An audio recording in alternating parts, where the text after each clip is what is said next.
Hello guys, and welcome to clicking on another Holy Paladin video. This video in particular is pretty similar to the last one, the other side that I did. Once again, I'm playing with a friend tank this time, so we reversed the roles. Last time we had a pug tank and the rest were friends. This time tank is a guildie and the rest are pugs.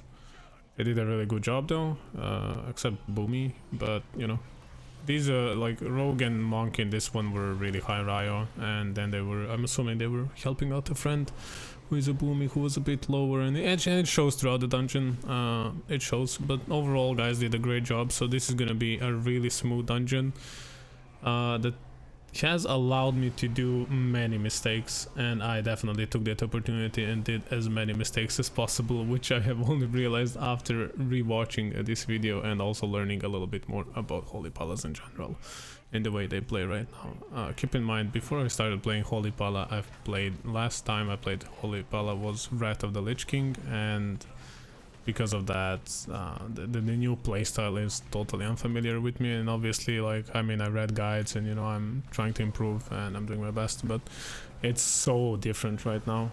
It's totally different class, so it definitely took some adjustment. And also, once again, I don't want to go too much, you know, rant too much about this, but you know, I started as a ranged healer and switched to melee was quite a challenge.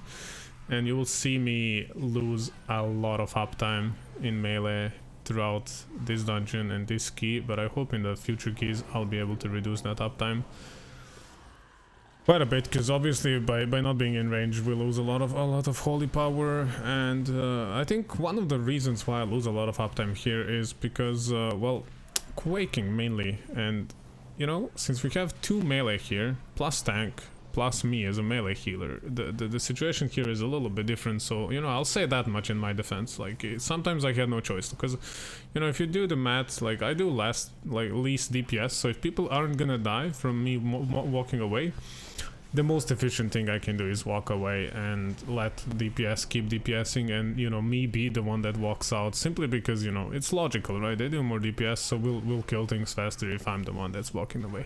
And I told them that at some point, I think before the dungeon, I think I mentioned, like, guys, when Quaking comes, I'll just move. These guys know what they're doing, like they were quick to react, they were really good with CC and everything else, so it was a pretty smooth dungeon. As you can see, first boss pretty clean, I would say. Could be, you know, maybe a little bit faster, but pretty clean so far.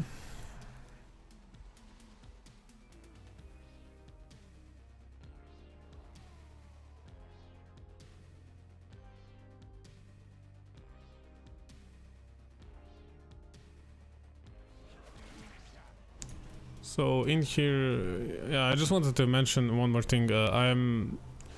I still don't have legendary at this point. I still do not have legendary, and I'm 200 eye level, which is, and I know it's not, you know, it's nothing special, you know, like 200 eye level is more than enough, as you can see, to get through these dungeons. But you know, like, if you're looking at this video and thinking how you can improve and whatnot, you know, and you're like 220, I mean, it's a good, you know, it's a good point to, you know, like I always say, like, skill is always gonna be more valuable than gear, and just knowledge of what's happening in these dungeons means so much.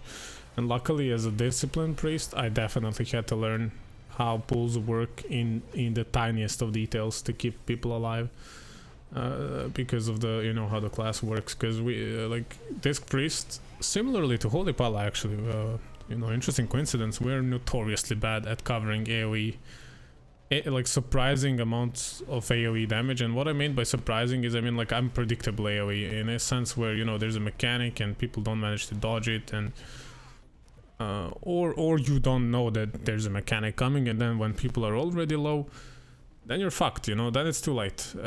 So a lot about healing comes from, you know, preventing damage. Now obviously, you know, what's also very important is that your group minimizes the damage intake, but you know, you can't, like, even if you play with friends, they will make mistakes. Even if you, obviously, if you play with pugs, communication is even worse. So, you know, people are prone to making mistakes, people are prone to getting hit by stuff, but you know, I say this always: if you're a DPS and you have a chance to dodge something and it doesn't cost you too much, like obviously it varies from situation to situation. As I don't play DPS in M+ environment, I'm really not the one to tell you what you should do as a DPSer, but from healer's perspective, I will say that I definitely like playing with people that know how to dodge damage, as I think overall it increases damage of the group, as it allows me to play properly, it allows me to not waste CDs, which allows us to do better pulls, and it's, you know, it's less, the less I have to heal the DPS, the more I can heal tank, which means that pulls will be more stable, which will in turn allow you to do more DPS. So if you think about it like that, like moving from something might hurt your DPS a little bit by maybe like 5%, let's say, not even that much. Like losing one global CD isn't even that much, and frankly you shouldn't even be losing global CD if you're moving. Like you should predict movement and then cast an instant spell. But like I said, I don't want to go like too much into, you know, like DPS tips, because I'm really not the person to give them. Speaking of mistakes, here you see me do a pretty big mistake. I tried to get off a Holy Light and I didn't have enough time to do that, and actually you will see me do this mistake a lot throughout this dungeon. See, I know now that I shouldn't do this, but at the time I played this dungeon, I actually didn't know that Holy, like, this infusion light proc is actually a trap, guys. You really don't need to utilize it. Actually, most of the time I would say it's not worth even using it in like 85-90% cases. There are some situations obviously where you can, but most of the time it's way more valuable to do a Crusader strike into like you know, to reduce your light shock, and then another one, and then like a judgment. See here now, here I don't have judgment on him, and it's bad because people are losing passive healing. So you can see now, as soon as I put judgment on, people are suddenly topped up, and that's not coincidence. You know, it's a little bit of healing, but it's passive healing that doesn't cause GCD, so it's very valuable. So, you know, I like that. I actually like that I'm bad in this key, because I like, we can talk so much about my mistakes, and you know, it helps me to see what I can improve as well when I review this. I mean, this isn't really a review, it's more of a commentary, because I said this in the previous video. I don't... Oh, this was messy. I'm assuming what he did there was a killing spree or flurry or whatever it's called, and like we didn't know where the hopes are happening, so that was really weird. I have never seen that before, because I don't do that many keys with rogues, but that was really interesting. But yeah, what I wanted to say is I'm not the person to like provide guidance myself, I think, at least, because I myself need to get better first before I do that. You know, I don't want to be, you know, one of those people that's gonna make guides and then, you know, you look at them and they're like 10 out of 10 normal with like 800 Ryo. I mean, there's, you know, like, sure, there, like, don't get me wrong, there are still people that can learn even from, you know, even from you, because you know, no matter how good or bad you are, there's always somebody who's worse or better than you. You know, but you know, I just like the idea of sharing what I know, and you know, as I said, I upload these videos in hopes that somebody will find them useful. So, as you can see, this boss is pretty simple. There's really not much to talk about here. Like, you just, you know, like, these guys did a really good job. They did a lot of damage, and okay, this arena is taking a bit longer than it should, but because you can see Druid cyclone the rogue, dude. So it's actually, he's actually trolling. Like, this boss would already be dead if you didn't do that, because this rogue is absolutely insane. But pretty smooth dungeon, and once again, I like that this is pugs. I'm not doing that good either, so there will be a lot of mistakes, and you know, you can learn from these mistakes no matter which role you play. And you know, as a healer, when these things happen, there's nothing you can do except, you know, keep healing. What else can I say while we're walking? Yeah, I'm Kyrian, but obviously you know that since you can see Divine Toll down there. Anything else to mention? No. Okay, so as we go into this pool, you know, I have only 4 Holy Lights. Maybe I should have spammed Holy Shock to get more. But I don't think it's that big of a deal. And here I should have went into melee earlier. I think once again, like a tiny mistake. Here if I remember, like I should be looking to interrupt now with my I forgot what the spell is called. It's Blinding Light, right? Yeah, it is Blinding Light. Yeah, I'm pretty sure it's Blinding Light. It's AoE interrupt. It's a really strong spell. I definitely cannot recommend enough using this talent. It's if you know what you're doing, it's really good. It's AoE interrupt. It's so much value out of it, and there isn't another talent that will give you that much value in this. And here, if I remember, yeah, we needed to die here.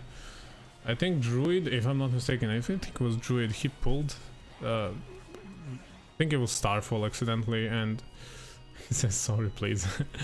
That's adorable. We made a mistake, so we wiped. No biggie, we come back up. It's been going smooth so far, so nobody's panicking. These guys are popping off, so we got this. I write all good just to, encourage him, because I don't know what he meant with sorry please, maybe he's scared of, I don't know what he's scared. I don't know, I don't understand. It doesn't matter though. The point is we have to come back here and pick these guys up again for, I think it's for percentage if I remember correctly, and then we go back to cool Tarok area. Now he's saying something in Russian. I think he's calling us Sukas, Suka blat, Rush B. It is what it is, it doesn't matter. So we keep going. It's going pretty well so far. This is a bit of a spooky area right now. I never like these pulls on Disc Priest. But yeah, I want to say something else about this Blinding Light ability. I feel like it's a very underrated ability. I see so many people not pick it. Like you can make argument for Repentance to some degree, but this is, well, it's just so good, dude. It's AoE interrupt. If you know when to use it and how to use it, and more importantly, you can, it's not an interrupt, it's disorient, which means that you can interrupt things that aren't interruptible. So it's very valuable, it really is. You can stop channeling spells, you can do so much with this thing if you know how to utilize it. And the same goes, and here I make a mistake, I lock myself, and I think because of that Rogue died, although like, I wouldn't say he died because of my mistake, but this definitely didn't help. Maybe if I didn't get locked, I could have helped. Here I decided to use Lay of Hands. I was debating whether to use Divine Shield or Lay of Hands there. Come to think of it, in retrospective, while watching this, I actually think it was better if I just popped Divine Shield and saved Lay on Hands for another situation, but that's okay. You live, you learn. We all make mistakes. We rest this guy, we keep going. There's a very scary mob incoming right here, and I'm looking at my aura mastery, and I really should not have used it earlier. So I'm thinking, I have Divine Toll, I have Wings. Obviously I'm gonna use Divine Toll here because, Wings is a longer CD, and I think we're fine here just with Divine Toll. So sort of saving Wings, because I know we'll be heading into hard pulls after this as well, and I know we got Pride incoming too, so I'm not, at this point I'm still not sure how hard Prides are for me as Holy Paladin. These guys have really good damage, so these Prides were pretty comfy, but as you can see I popped Wings just in case. In retrospective, once again, it's always easy to say things in retrospective. Maybe I should have used Wings on the, towards the end of the previous mob. But this is fine, as a Holy Pala, you should always help out a little bit with damage. And as you can see, I do 2k. For my eye level, I would say that's respectable.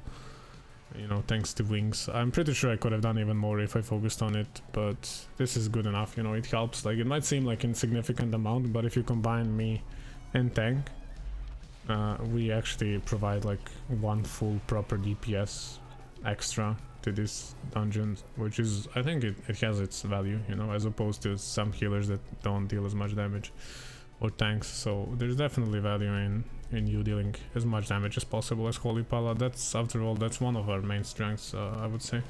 Maybe not so much as a Kyrian, but definitely you know, if you're Ventir, but that's a whole other story.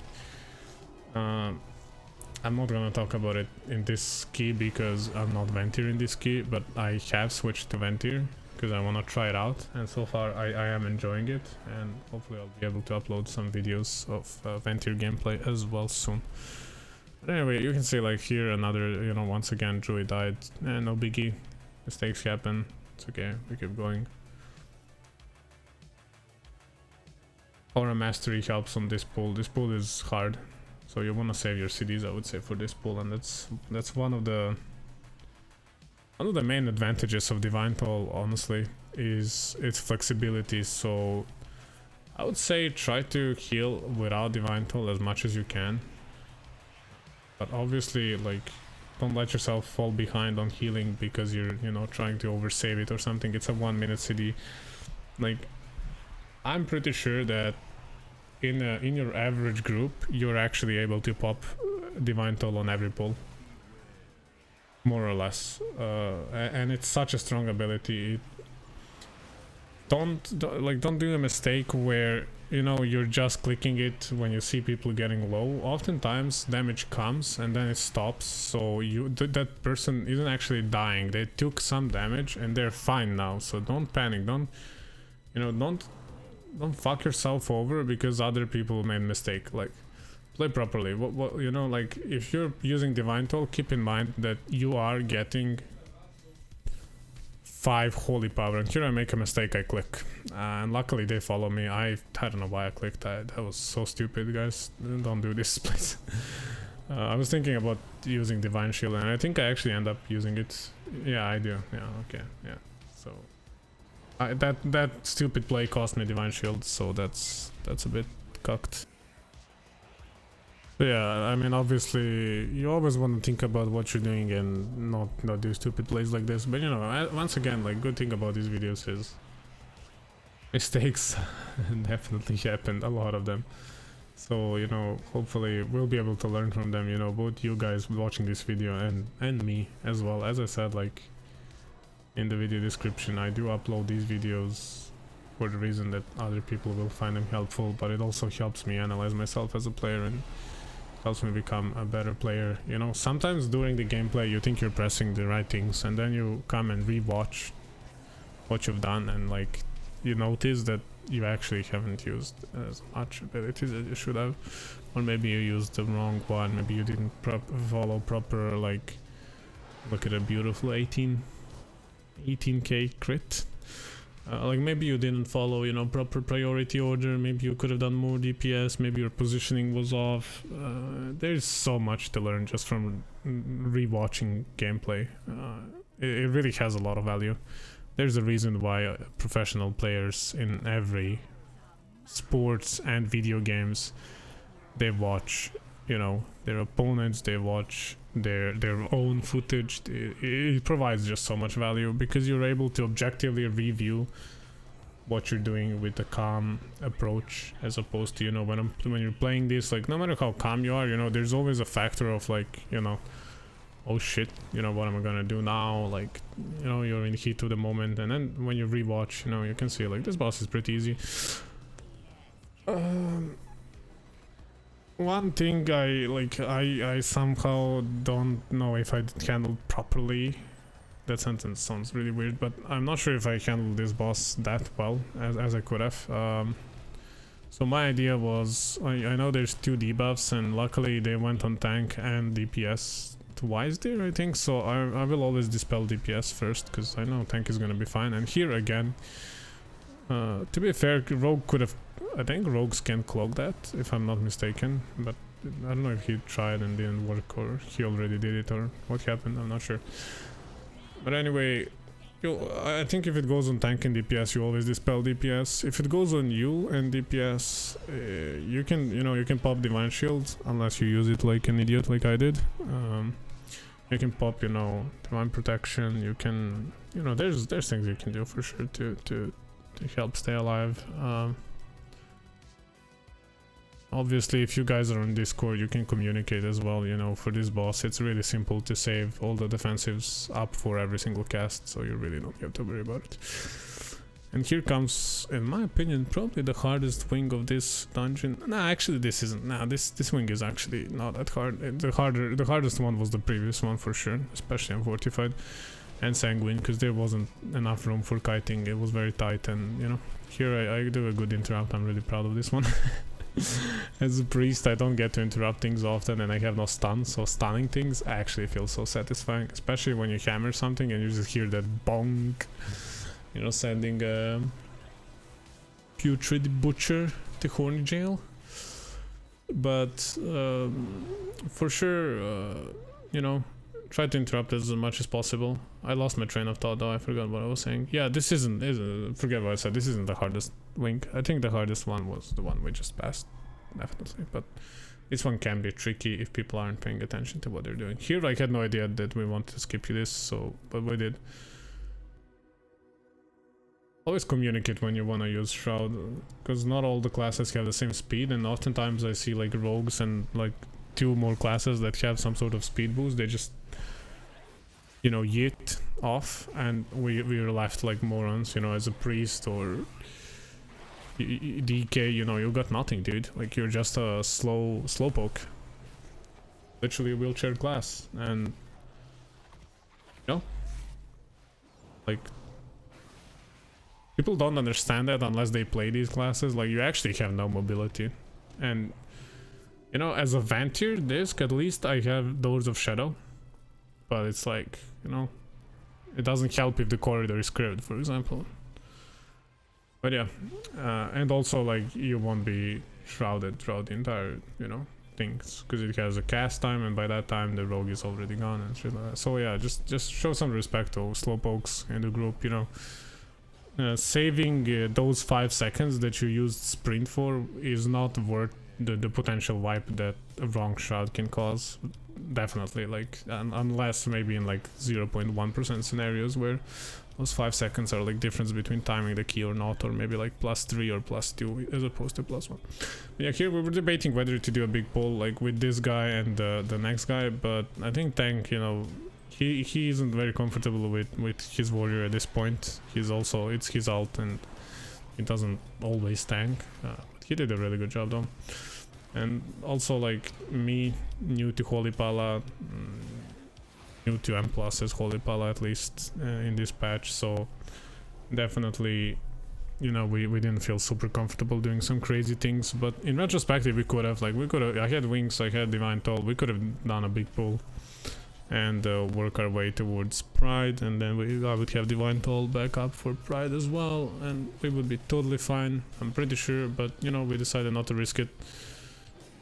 We were on a good pace, we wanted to keep it up, and most importantly, we knew that this game is at this point, like, this key, there is like almost 0 chance that we don't time this unless we end up wiping on non-tyrannical weak to bosses, which is just, on these bosses, at least the ones that are upcoming, it's not that easy. Like, you would have to put conscious effort into wiping. So, you know, we decided to play it safe. You can definitely do a big pull there, you know, if you're playing with pre-made group, just tell tank to do some CDs. You have sack, you have wings, you have divine toll, you're golden, and then you have a beautiful pride here for the boss. This boss, really easy on non-tyrannical weeks. Watch for his AoE, watch for the hateful strike that will slice tanks up, so make sure that they have some CDs or that you have a heal for them, you know, save your holy light for that moment. Rest of the group should really take almost 0 damage outside. That's what makes this boss fight so easy for us. We put beacon on tank. If anybody takes any, you know, weird damage, you heal them, they get healed through beacon, and also you get holy light, holy power back from healing tank, you know, because he has beacon on. So just a lot of value from us. And you know, Gorchop, he usually just deals damage to tanks, and you can see here, like, we even have some aggro issues, stuff like that, but we handle it. It was actually, I think, from what I remember, it was actually a really clean kill. I think tank gets hooked at some point, I remember. Yeah, there he is, he gets hooked. So what I should have done here, by the way, if you're communicating with your tank, and he has cancel bop macro, and if you're playing with Holy Pala and you're a tank, you should definitely have cancel bop macro, please guys. It's, you know, such a strong ability, it resets so many things, and it's just value. And as I said, like I said, it was a clean kill, but actually it got messy towards the end. We actually got saved there by killing the boss there, because we were about to be in a lot of trouble. But I think it's because guys were, you know, they were like, oh, it's already dead, and then we ignored the last mechanics. Always forget, never assume you killed something, just play until end. Never assume things are just gonna, you know, die. Keep doing what you were doing to get the boss to that, you know, 5%, 3% HP. Just keep playing properly, keep following mechanics. Obviously there are some exceptions to this, like once again, but like unless you're experienced and you know exactly what you're doing, just dodge mechanics and play properly. But yeah, here last boss, really on non-tyrannical weeks, this week in particular, like Quaking really does not present that big of an issue. Even with 4 melees that we have, it's really not that big of a deal. These are really not that hard affixes, and you will see we handled this boss pretty well, if I remember correctly, pretty well until the end. I think it gets a bit dicey towards the end, and this druid is being a little bit special again, but he survives. Once again, it's not tyrannical, mistakes are okay, obviously not desirable, but they are alright. Pretty simple, just, you know, heal people. What I could have done there is I could have stunned one of these mobs, you know. We could have stacked a bit more, and then I would use my AoE interrupt, you know, and like we could have done so many things to just do this boss fight better. But even playing it as badly as we did is still good enough. And here you can see me, I have Bop, I have Sack, I have Aura Mastery, I'm fine. Even though I don't have Divine Toll and I don't have, you know, I pop my wings, I am more than fine to just keep us alive as long as I know what to expect. And one more thing to note here, why tank isn't taking that much damage. Oh, here he gets stunned, by the way. Tank gets stunned here, so he asked me for, you know, for help. And I sack him, I bop him, and he ends up dying. And I think we res him here, if I remember correctly. Let me see. Dark Devastation. I die here as well. Okay, this got real messy. But we make it, it's fine. Just one more thing I want to quickly note. Tank was reflecting side here, which really helped me a lot. It really does help. But anyway, thanks for watching, guys. I hope you enjoyed another video, and I'll do more of these soon on both Priest and Holy Pala. And I actually enjoy doing commentary for these videos a lot, so thank you for watching. Don't forget to like and subscribe and comment if you like the content, and I hope you guys have a lovely day.